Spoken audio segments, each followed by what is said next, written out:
Hey everybody, it's that time again. We have a new Tera Raid 7-star battle coming right at us.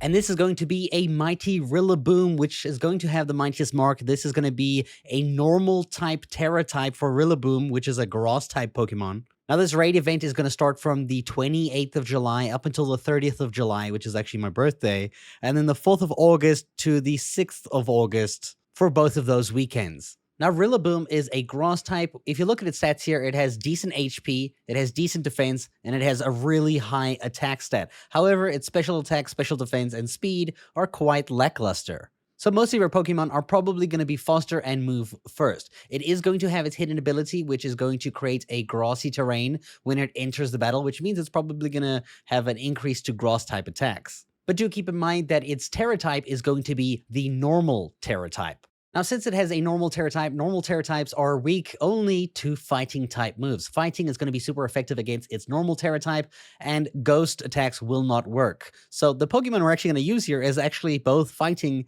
and ghost, which is super interesting.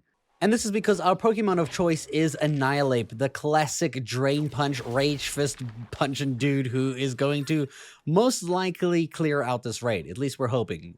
Rillaboom does have a counter for this, but since we might go first, we should be fine. I think fighting type Pokemon like Koraidon or Annihilape should be fine in this battle. So these fighting type Pokemon should be able to take on the raid unless there's like a huge crazy gimmick involved with Rillaboom.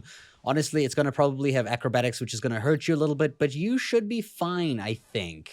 Maybe. We'll see. It depends on how the raid goes, to be honest. Of course, your Annihilape needs to be level 100. It's got to have the fighting Tera type.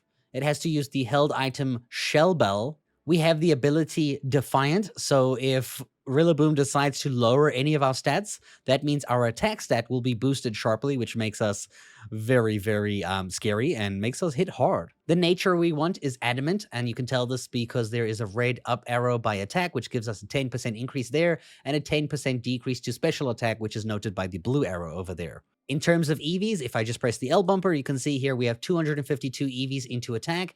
We also have 252 EVs into HP.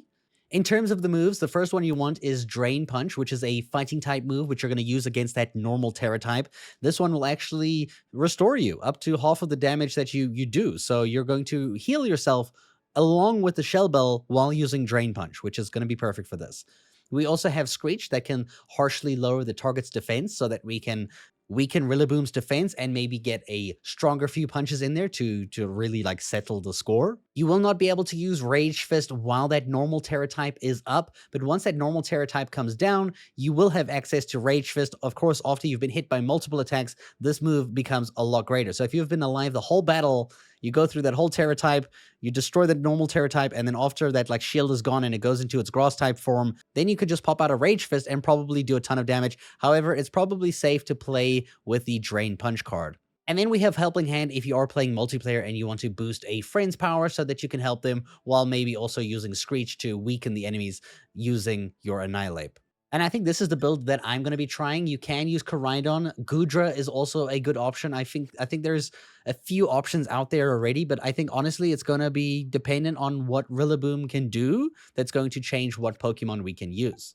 I would like to say that I'm going to be making a guide on the weekend that Rillaboom is available, but I actually won't be here. I'm going to be on holiday for my birthday weekend, so if this doesn't work, I will probably put something in the description or the comments as to what you should use to beat it based on what my friends have told me when they have beat it in their games. I hope you guys enjoyed this video, and thank you so much for watching.